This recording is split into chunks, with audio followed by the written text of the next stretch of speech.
Yeah, so, well, excuse me. We've been talking about this,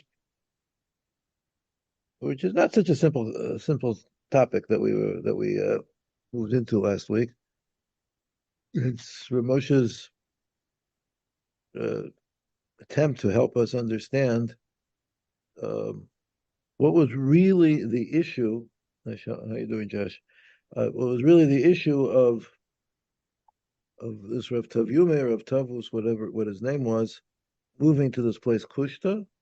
And so in the first year in Ches, there was a previous year, which we did before Sukkot, before Yom Tov, we were discussing the relationship between emes and tznius, and how things have to be hidden, and therefore in the times of the Mashiach, emes nederes, the truth is going to be absolutely absent. That's because the hidden things require, right? Because the more true something is, the more hidden it has to be. That's in other words, we need to hide the mahalchim that HaKadosh Baruch Hu is using to bring about the geula, because they have to be in a hidden way. Yes, Jory. Can I ask how we're holding on interpreting the mashal that he gave in light of that? Could you please be a little bit more specific about your Yeah. question? So we're saying that as we get closer to the Mashiach, the truth has to be hidden more. And so in that case, we had tzniut that on for tzniut's grounds, he didn't want to tell the truth. Mm-hmm. He suffered death of a child, God forbid, and uh, and he couldn't stay there anymore. Mm-hmm. So how are those concepts related? Okay. Well, again, so we'll see today. Again, what's happening is that um, again there's two levels of understanding. There's a level of understanding of the previous year, and a level of understanding that we're going to try to understand today as we move into it more. The first level of understanding is that he had to that that the Gemara is teaching us that things that when we're trying to that the truth has to be when Hashem is was bringing about uh, something which has a very deep process, where it's a fundamental change in the way the world is, right? It's a very deep process. So there's a lot going on in the world that HaKadosh Baruch Hu is putting into place, right, in order to bring about the Geula. And but he doesn't want us to see it. He wants it to be totally hidden. Right? In other words, he wants it to be something which, because of the great degree of truth that it has, he wants it to be completely hidden from us, that we shouldn't be able to see it.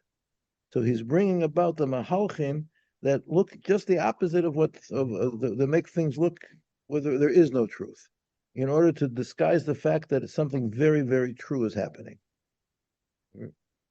That's on one level. Something so deep is happening that it can't be, that we have to be able to we can't we have to be living in a world which seems to be where nothing true is happening. And that's the relationship, right? The inverse relationship between, right, the depth of what's true and how much of it we can see. Right? Just as we said in the mashal, that when something is when there's intimacy, right, then it has to be hidden, right? Because the truth of it, the more deeply something is true, the more it has to be hidden, right? Because we don't have the kalim to be able to see that absolute truth. Right? And the punishment that that person received. Okay, we'll see. We'll see. We'll see that. Right, right. We'll see. Okay, that's going to Okay. take us into today's here. Exactly, what was that story really all about? Right? What was that story really all about? And that's going to take us into a deeper level. Now, last week we learned really what was an introduction to what we're going to do, to this deeper level of understanding of the Gemara.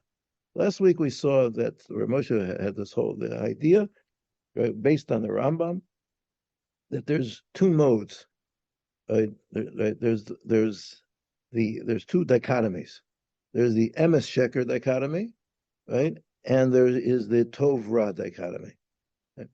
And the emes sheker dichotomy was the madrega of Adam Rishon before the Chet, right? And because of the Chet, so then Adam Rishon descended from the clarity of the emes sheker, right? Where the world was divided into emes and sheker, where the world was divided into tov and ra. It was a descent. It was a lowering of the madrega, right? Because on a higher madrega, right, you perceive that which is against HaKadosh Baruch Hu's will as really not existing. That there's no possibility of existence, and the minute that something goes against HaKadosh Baruch Hu's will, it stops. It's dead. It ceases. And that's right? And so there's no possibility. Right? Just like we have no possibility of breaking the laws of nature. Right? We have no possibility of jumping off a cliff and not falling. Right? There's no. It's not shaykh. It's not shaykh. Right? No, we can't imagine it. It's not a real thing. Right? So it's not a real thing on that level where somebody could decide and say, I'm going to go to my local McDonald's and eat a cheeseburger. That's not an option. Right? It doesn't exist. Right? We don't live in that world. We live in a world where things, right, the things that are bad have become options. There's tov and there's ra. And that's what we said, that v'yisam kelokim yodei tov ra, that you'll be judges, right? We have to judge now between competing pictures of reality, where for us, right, to do something bad is also a reality. We could do something bad and live and exist and live happily ever after. It's a possibility in our minds, right? Right, and we have to, and it's a possibility in our minds that we will do the mitzvahs and live happily ever after. And we have to make that decision between doing what's right and doing what's wrong. But it's a decision that we have to make because we're struggling, because both possibilities seem to be reasonable or possible, right? As opposed to the higher madrega that Adam Rishon was on, where it wasn't even a possibility. It was just, if I do that, that'll be the end of me. Right? I will be the end of me. There will be no reality of my doing it because Even though he had free choice and he made the wrong one. it's Seder, but it was a different free choice. It was the choice of emes and sheker. Good. What again? Okay, That's okay, okay. I get the idea a little bit. that's the second question. That's the separate question, right? What was the nature of that free choice exactly within that system? But it was not. But that was the Rambam said. Right? Okay. So now we're going to see, right, that what this Gemara is teaching us about Rav Tavyumi, right, is right the the attempt by Rav Tavyumi to go back to that original state. That was what he was trying to do. He was trying to recapture the madrega of Adam Arishon before the Chet, right? And we'll see, why was he so bold to do it? That's what we're going to be able to see in the next pages, where Rav Tavyumi is really not is a mashal for, as we'll see, Moshe Rabbeinu. That's on the next page, as you see. Moshe Rabbeinu is on page Ayin Hey, right? And we'll try to understand that. So that's what we're dealing with. So let's go again. We read page Ayin Daled, but I'd like to do it again because this will lead us into, because first this is the fundamental explanation of the Gemara, and this will lead into a deeper understanding. So he says here on page Ayin Daled, Aliyah Dargata Emet. right, raising oneself, ascending, going up to the darga, to the level of emet, as opposed to tov.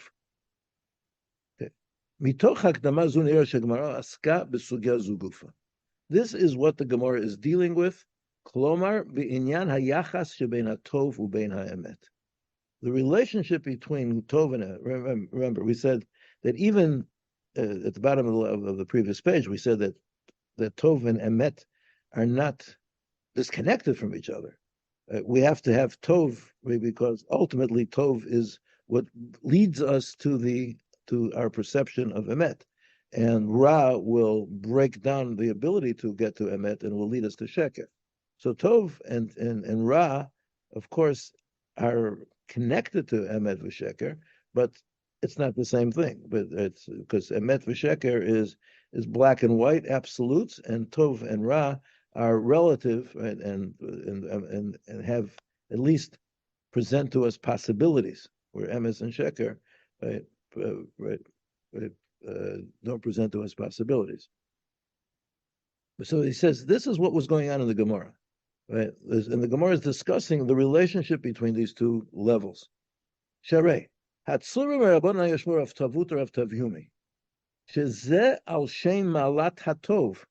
The word, right, again, the word tavut and tavyumi is tov. That's related to the word tov. Tov is the lower level. V'hu bikesh lehagia latar deshmei kushta. And he wanted to reach the place which is called kushta. Klomar, litzaref et dargat hadargash and great tov. He wanted to refine, to purify this darga, which is called tov, v'lahalota el hadargash and great emet. He wanted to raise it to get to that level of emet. So that's why he went to kushta. So the names are very, very symbolic. Right? The name tavyume is tov. Kushta is the Aramaic word for emes. This is what he wanted. He was going from tov to emes. Hagmara Makdima Lomar. The Gemara starts out, introduces this by saying, She'ot kodam alichato lekushta hayad kfar b'dargadi havi lekol chalala de'amalav v'meshana b'dibure. He was already, right, on the, before he went to kushta, he was already on the level that if you give everything in the world, he would never lie. He'd never say something that wasn't true. Lo havi meshana b'dibure. That was even before he went to kushta. Klomar, she'rachok misheker. He was very far from deceit, the falsehood. Ella. But what was the issue? But he hadn't yet reached, he told the truth, not because he was on the level yet of emet, which is kushta, el mitzad malata tov. But he told the truth because, in other words, he was at a level, right, which is what we all experience into, right, one level. He was certainly on a higher level than we are, but he was on a level where to tell the truth was a possibility, and to tell a lie was a possibility. Right. And he said, okay, but listen, it's tov. It's a better thing to tell the truth. Right? Telling the truth. That's what God wants. God told us to tell the truth. He told us to midvar sheker tirchak, to stay away from the falsehood. So therefore, I'm doing this as mitzad hatov. V'hu ratza lahagia leatar dishmei kushta, but he wanted to move it up a notch. He wanted to get to the place called kushta. Dahainu makom shesham emet mitkayem mitzad emet. There, the truth is this because of the truth. V'lo mitzad hachibur letov, not because it's just good. L'chein hu ba lagor l'tchaten shem. That's why he came there to get married there, right? Right. Okay, that's what he wanted to get married there. Okay, and okay, so that's what he came. V'hanafkemina. Oh, so now he's telling us a very important nafkemina. V'hanafkemina shebein emet shemitzad hatov u'bein emet mitzad emet. So we have two different levels of truth. Truth as part of the system of good, and truth mitzad ha'emet, truth as mitzad the absolute truth, as opposed to sheker. So he says a very important chiddush: she'atzniut eina soteret et ha'emet shemitzad ha'emet.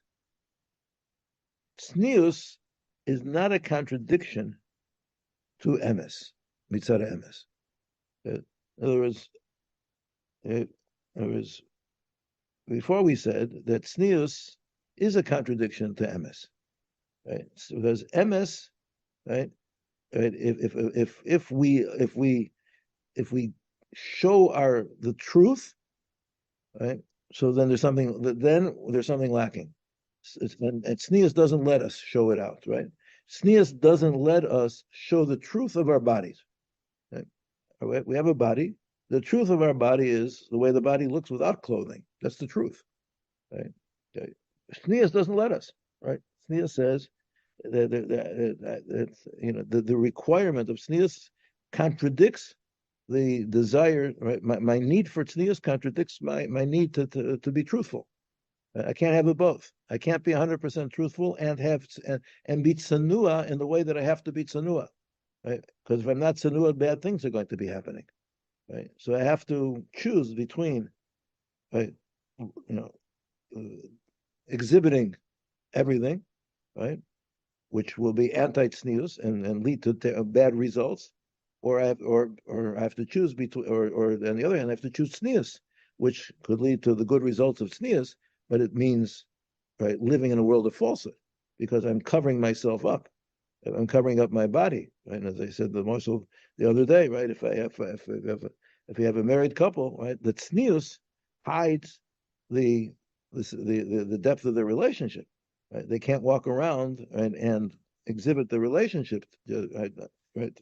Because that'll lead to bad things. So, but the fact that they walk around and do not exhibit it, there's a sheker because it doesn't show what they really are. It doesn't show the true relationship between them. You can't see it because it's hidden, right? So that's the contradiction between emes and sheker. You can't have both in this world, right? However, right, so he says, but in the world of absolute emes, there's no contradiction between tznius and emes. You could have both, right? Why? Because when you're on that higher level and there is no side of any existence, right, which is in opposition to truth, because anything which is opposition to truth simply doesn't exist. So then there's nothing that you have to hide. Right? So then, in other words, I only have to have tznius because there is a tzad that that that the Ra will have a reality, right? There's a tzad of people doing immoral things, so therefore I have to have tznius, right? Because maybe maybe the truth, because if I show the truth, so that'll lead to, right, to giving a greater reality to the tzad which is not good, right?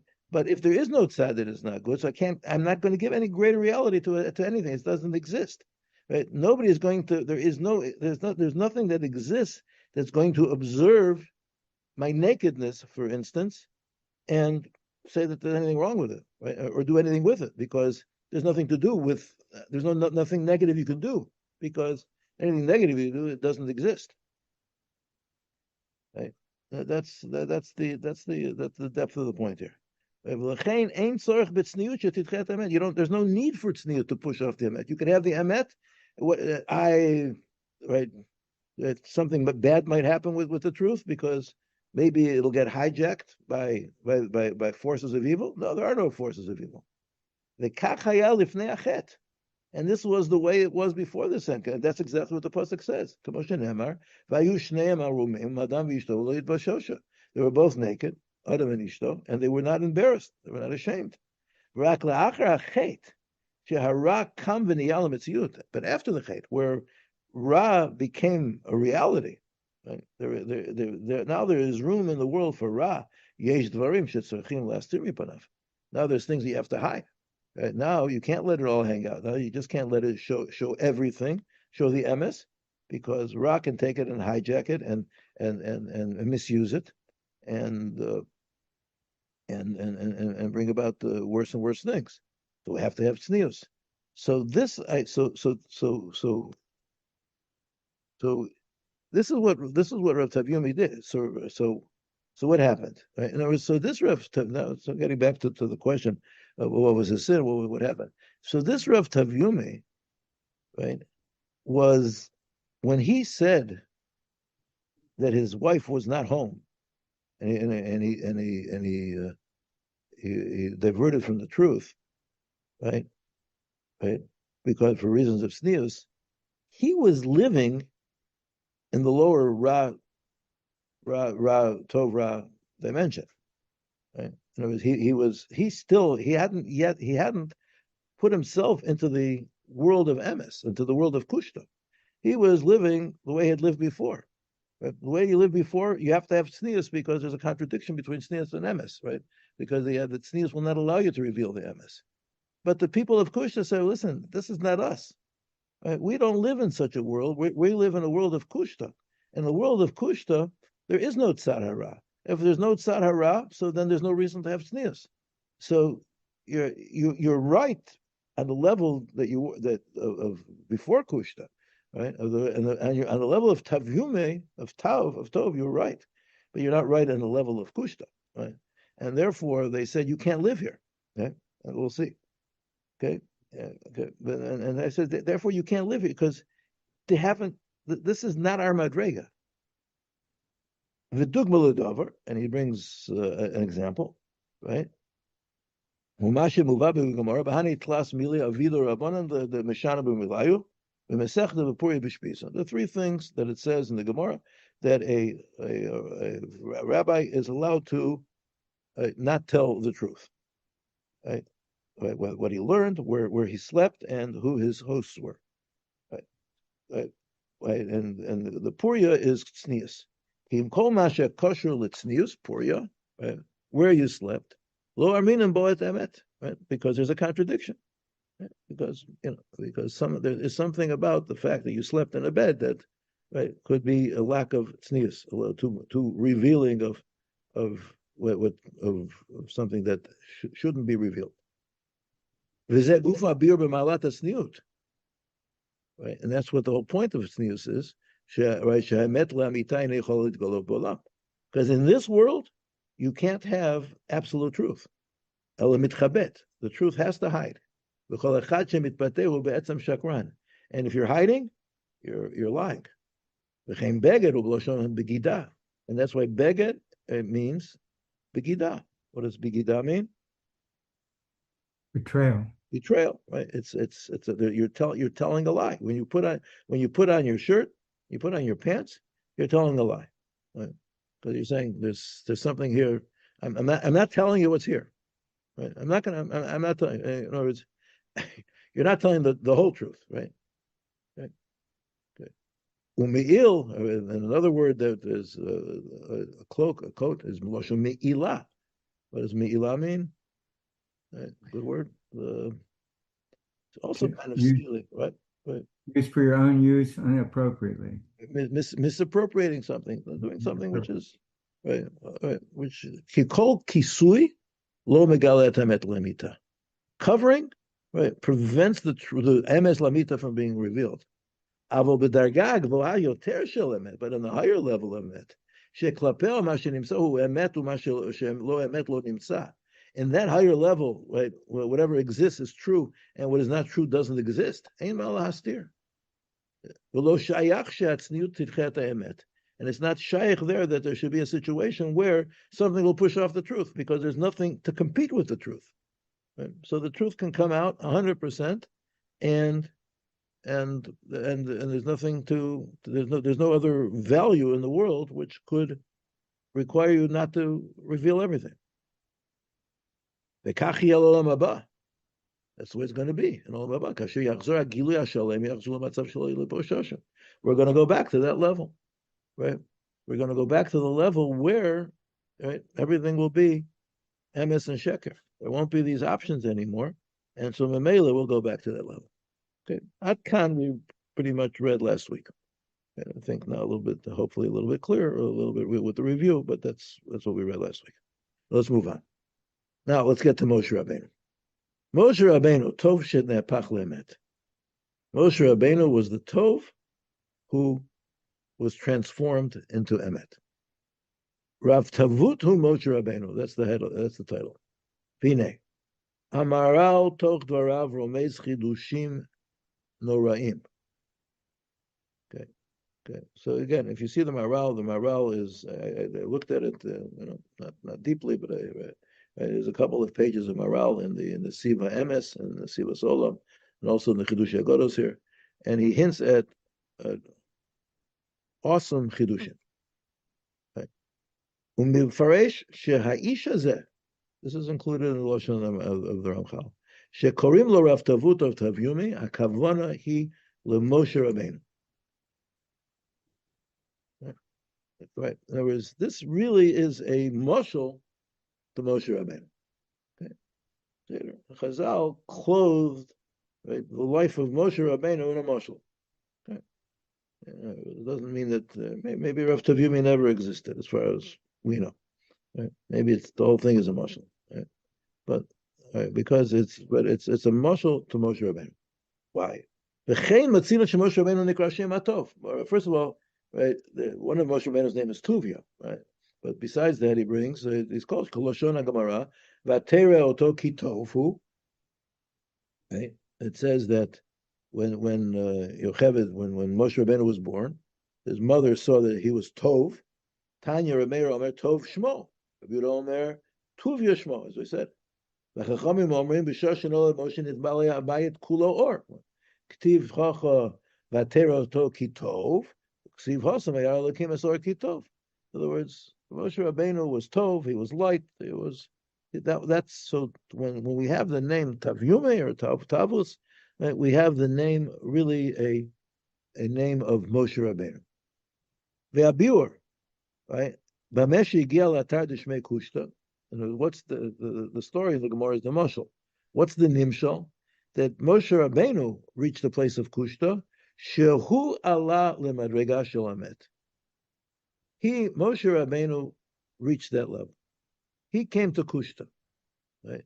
And Moshe Rabbeinu's perception was so clear that Moshe Rabbeinu was able to break loose of the chain of the level that Adam Rishon had brought the humanity to, and is he able to get back to the original state of being able to perceive, right, that things that do not conform to Hashem's will do not exist. That means he got married there. It means that he actually became part of that scene of Kushta. Uma shebanav metu. Why did his sons die? Hainu shehem lo ayu b'malato meregato v'nikra shemetu. Right. In other words, it doesn't mean that literally that they died. Right. What it means is that they didn't reach the madrega Moshe Rabbeinu. Ki heim yatzu michal malat haemet. They weren't able to live in that level. As Moshe Rabbeinu had children, right, we know that Moshe Rabbeinu's children, right, at least one of them wasn't the biggest tzaddik, right, right, but they couldn't continue, right, as the descendant, the progeny of Moshe Rabbeinu. Shemoshe Rabbeinu hu hayachid michlal Yisrael shehigia ledargat luchot harishonot. Right, Moshe Rabbeinu, right, was the only member of Klal Yisrael who was able to reach the darga of the luchot achronot. Right, luchot rishonot. The dargat luchot rishonot הם בבחינת אדם ראשון קודם החטא, בבחינת חרוט על הלוחות. Right, right. That it says that the word of Hashem was charut, engraved on the luchos. וכמו שיסו בחז"ל, חרוט מעץ הרע, חירוס מעץ הרע, חירוס משם המלכס, וחירוס ממלך המובס. Whereas there was absolutely חירוס, right? Okay, and meaning Moshe Rabbeinu reached this level, right? And he was the only one who ever reached this level, right? And had there been no chait of the egel, so then Moshe Rabbeinu would have descended with the luchos, and it would have been clear, right? Everybody, all of Klal Yisrael, would have been able to receive, that level. Right? In other words, they were able to receive the luchos because in the luchos was the cherus, was the absolute freedom from any mistake, from the possibility of existence against the Kadosh Baruch Hu's will, and that was the level of the luchos rishonos. So Moshe Rabbeinu was on that level, right? The plan, quote unquote, was that those luchos would be brought to Klal Yisrael, and all of Klal Yisrael would be on that level, and all of Klal Yisrael would receive the luchos, and that would have been right the Geula Shleima, and that would have been the end of days, and that would have been Olam Haba. Right? We would have gone back to the situation of Adam Rishon Kodem Achet. Right? As the pasuk says in Tilim, and we quote that in the Mizmor of Yom Shlishi, and Yamarti Elohim Atem, Uvnei Elyon Kolchem. Ah, Right? I said, right, that was describing, right, the Matan Torah, where all of Bnei Yisrael was on that level. Bnei Elyon Kulchem. But what happened? The next pasuk says, Achein ki Adam temusu. Right? But you're going to die like Adam. Why? Because the Chet brought them back to the level of Adam after the Chet. When the level of Adam after the Chet, that was the level not of the Luchos Rishonos, but of the Luchos Shnios. Right? The second Luchos were a completely different thing. The second Luchos were already in the world of Tov Ra. Right? And that's what it says here, right? If you look in the footnote number Hey, right? On the bottom, the Omar of Elazar might receive Choros al Luchos. If the luchos rishonos wouldn't have been broken, lo nishtacha Torah mi Yisrael. Right? The Torah would never have been forgotten. The Torah would have been so permanently imprinted on the brain and the hearts of Am Yisrael that Am Yisrael and the Torah would have been completely one, which means that it wouldn't have been shaykh to live without the Torah or live outside the Torah. Right, the Am Yisrael and the Torah would have been exactly, would have been one, right? And it says in the there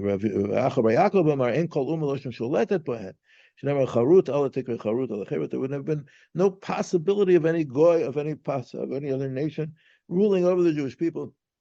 The Jewish people would have reached, right, the pinnacle of what human beings can reach. But that all was shattered along with the luchos. Okay. Okay. So, okay. And then he says, Dargat Moshe ein lahemshech. This madrega, this darga of Moshe has no continuity. Nimsa. Shesugyat Gemara dana b'nisayon shel ha'adam la'alot ledarga elyon hayoter. This Gemara is a parable, perhaps, right, of the attempt of man to raise himself to a higher level. Within that Gemara, it's clear, it's explained. The only one who reached this bishlemut in this world is Moshe Rabbeinu. Because of his high level, it was impossible for there to be any continuity. In other words, what happened was, he says, he wasn't Morishit, there was no Yerusha, he couldn't bequeath it to anybody.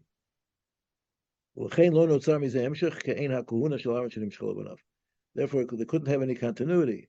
For instance, as the continuity of the kahuna, right? That Aaron was able to transmit to his children, right? But because Aaron's madrega was within the world, but Moshe Rabbeinu's madrega was beyond the capabilities of this world. There was no, this world can't handle that.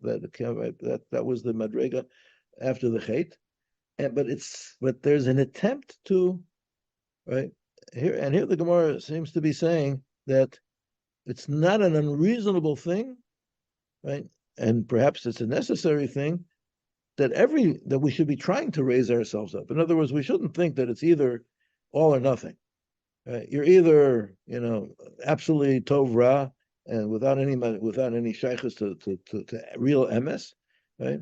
Or it's all or nothing. Either Moshe Rabbeinu or you're just one of the masses. No, I don't think that's what's going on.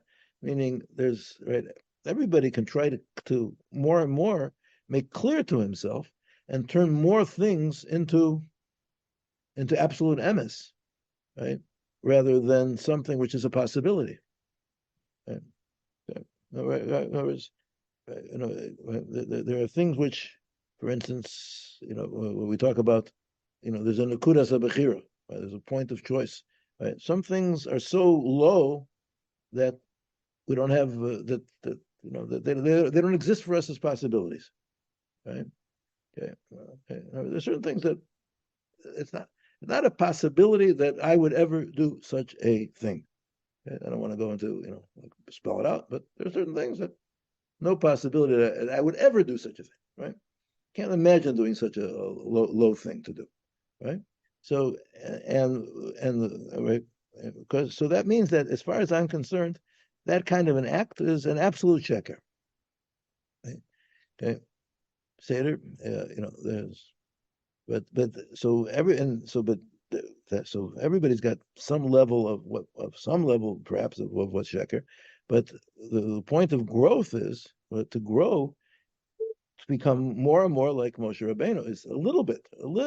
So they say that something which was a possibility for me, which was I had this possibility tov ra, but it became so clear to me that that was not what's supposed to be, that it became a sheker, it became an impossibility.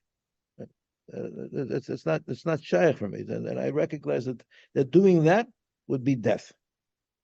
Right? That's something that, but it's not. But we have to grow, right?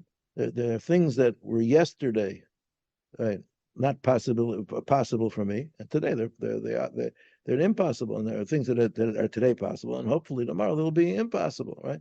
Right? There's always the possibility of raising ourselves in our perception, right? But even Rav, even Yeah, raising ourselves in that perception, we're still in the olam of tov v'ra. We're not going to yeah. get to Moshe Rabbeinu's, Right. right? Right? That's We can't yeah, reach that, yeah, right? Right. But we can grow in that. yeah, yeah. Yeah, I'm saying we can grow on that, right? Right. In other words, if yesterday somebody thought he could, there's a possibility that he could become a reform rabbi, right? And then right, he learns the Torah. There's absolutely no way in the world to be a reform rabbi. Maybe a conservative rabbi, maybe. But, and then and I said, no, there's absolutely no way I'm going to become a conservative rabbi, right? Whatever. I'm just saying, right? Trying, that it's so clear to me that that to me that's sheker, right? That to me is in the world of sheker. It's not in the world of tov or ra, Not there's a possibility like this, a possibility like that, right? It's not. It become outside of the world of the realm of my what I consider to be in existence. Right? That's what I'm thinking is what he's saying. Then he says, Moshe Rabbeinu v'lo Avinu. And he says, why is Moshe called Rabbeinu and not our father? וזה הטעם שהוא נקרא משה רבנו ולא אבינו. כי ההמשך שלו הוא רק בבחינת רב כתלמיד ולא כאב ובן. What he's telling us, this is the point that I was just making. He's saying it a little in a different form, but it's connected to what I was just saying. Nobody inherited Moshe Rabbeinu's clarity, Moshe Rabbeinu's perceptions of emes and sheker. That's not something that can be given over to your sons. You can't give that over. He says you could teach it. Right? You can be a rabbeinu. Right? You can teach it. Right? You can show. You can demonstrate. But it's not something which can become so natural that it's becomes part of your DNA. Right? That there are things that there was from Avraham Avinu. Coming back to this week's parsha, right? Right? Avraham Avinu's Mesiras Nefesh at the Akedah, right, became part of our DNA. Right? There was the fact that there are Jews who can be Moser Nefesh for Kodesh Baruch Hu, right? We inherited it. We inherited that from Avraham Avinu. Right? It's part of the DNA of the Jewish people, and the Jewish people, right, over thousands of years have exhibited over and over again, right, that this is something which is the Jewish people is capable of doing. Right? Right? So that's why Avram is our father. As our father, we can inherit the spiritual madrigas of our fathers, right? Certain things, but there's certain things that can't be inherited, right? And that's what he's saying is this the madriga of Moshe Rabbeinu, that's all by himself. Umatzino, right? Okay. So that's a crucial difference. Umatzino, right? Shakadosh Baruch Hu Amar LaMoshe, Heref mimeni vashmidei, right? Kodesh Baruch Hu says, leave me alone, right? Let go of me, and I will destroy them. And I will destroy their name. I will wipe out their name.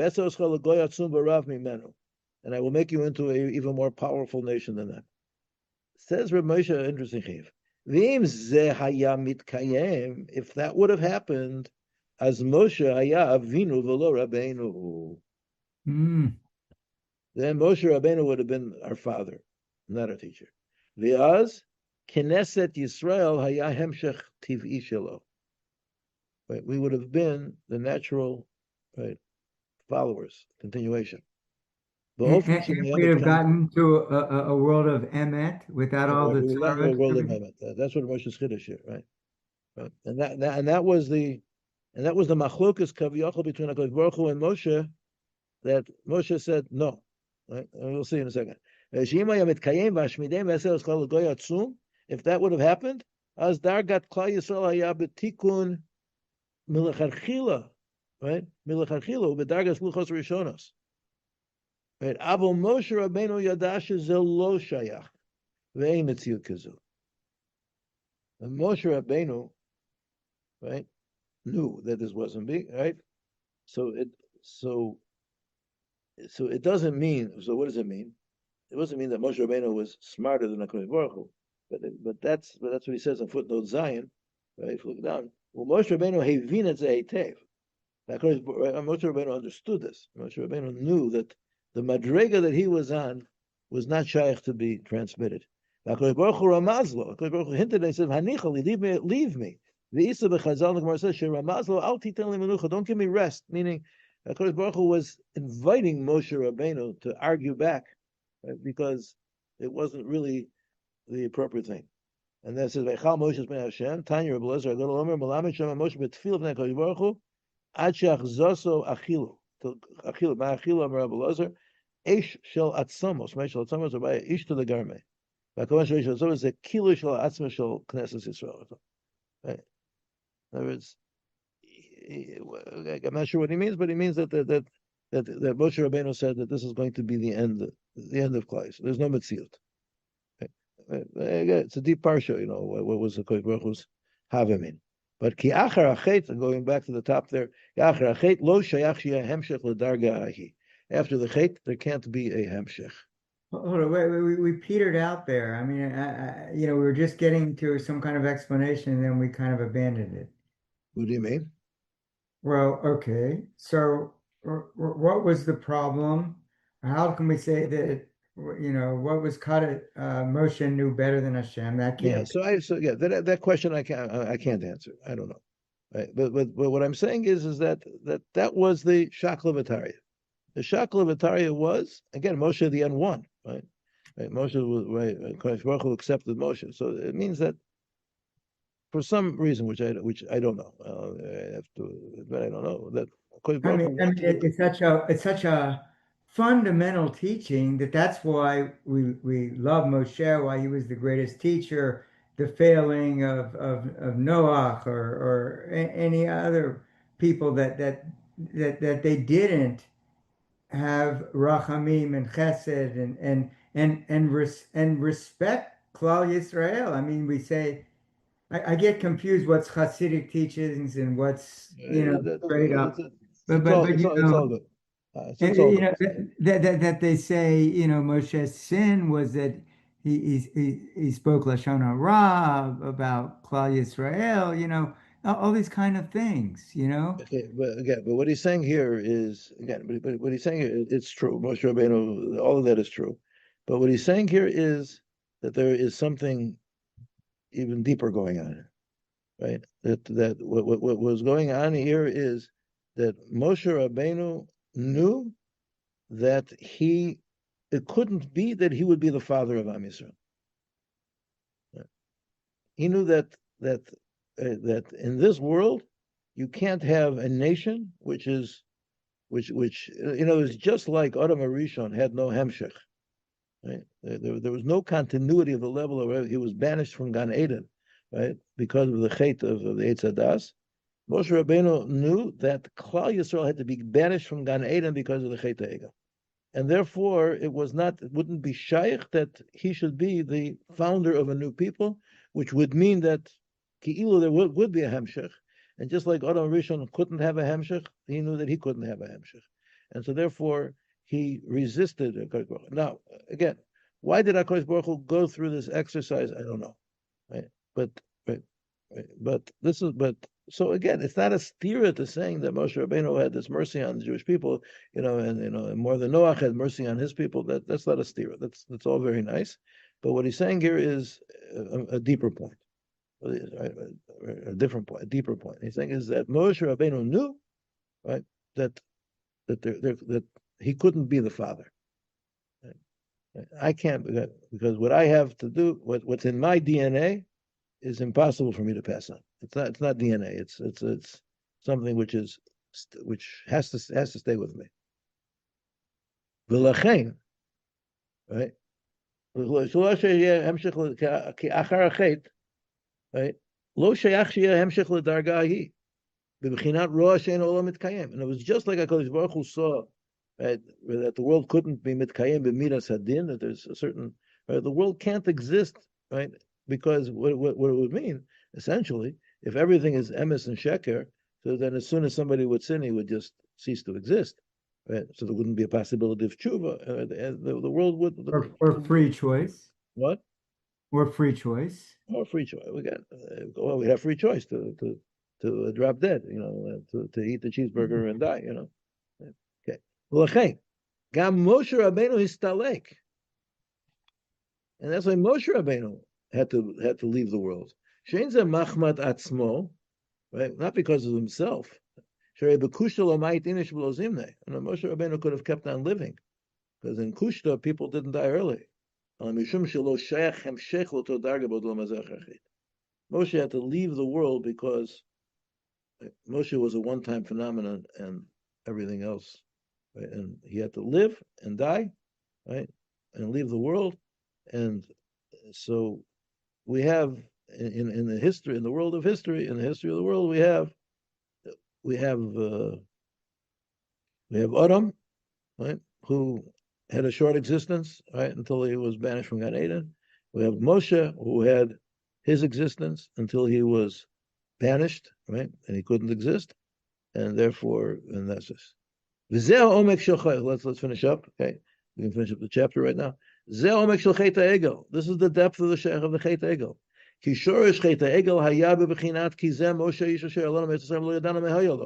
It says, why did they sin? Because they said Moshe Rabbeinu, who took us out of Mitzrayim, we don't know what happened to him. That's what they came to Aaron. The Hainu, what were they really saying? They couldn't see Moshe Rabbeinu. He was elevated beyond their scope. And they said from our vantage point, Moshe Rabbeinu lo nimsa. He's not here. Right? He's up in the stratosphere. Right? Okay, so now he's going to put things together a little bit, tie things together. As we know, because all right, Rashi brings it, right, that Luchot Rishonot were with a great fanfare, the Farhesia, Kolos, Ubrokim, the Lukos Shnios Dafka Bitsino, and that's why the Luchos Shnios came down Bitsino, right? Nobody was there, no fanfare, right? Yom Kippur, Moshe Rabbeinu came down with the Luchos, gave the Klal Yisrael. Why? There was no need for tznius. Luchos Rishonos, no need for tznius. There's only emes and sheker, as we said before. That's after the chet, right? The tznius are part of this world where sin is a possibility, it's a reality. Well, that's why you need tznius. What a beautiful shot, right? That the Luchos Rishonos were on the Madrega where you don't need tznius. Nimsa, Sikum, right? Nimsa Shomek Direi Gemara. That's what this Gemara is talking about. Mechuvan lenukudat hamavar v'ha'aliyah is talking about the point of transition and elevation. Mimadregat ha'emet hamitgaleh mitzvah b'chinat hatov u'matara, from the truth which is a manifestation of the good as opposed to the evil. El romimut, that transition to the high peaks. Hatfisa shel mahalchei hamet shebesheker shesham lo tofes inyan hatzniut. There, the inyan of tznius doesn't apply. Just like before the chet, they were able to go naked and not be embarrassed. Moshe Rabbeinu pa'al aviyat olam l'madrega shel kushta. This is what Moshe Rabbeinu was trying to do: bring the world back to kushta, luchot rishonot.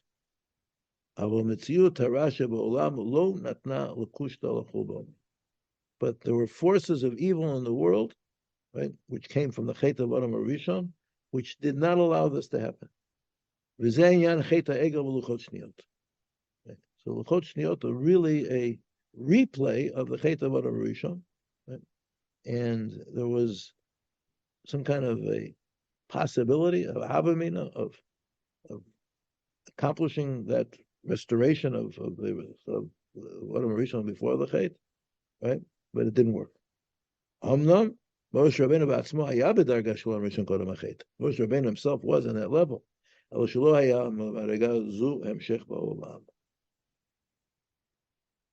Amaral says, and this is where Moshe concludes, without the Maral, we wouldn't know anything about this Gemara. And the Maral opened up the gates for us to see something about what's really going on. Okay, Seder. So we tried in our own humble way to give over what Moshe saw in the Maral, what the Maral saw in the Gemara. Yes, Jerry. Well, I heard that talk a while ago. I apologize, I don't know the rabbi's name. I should look it up.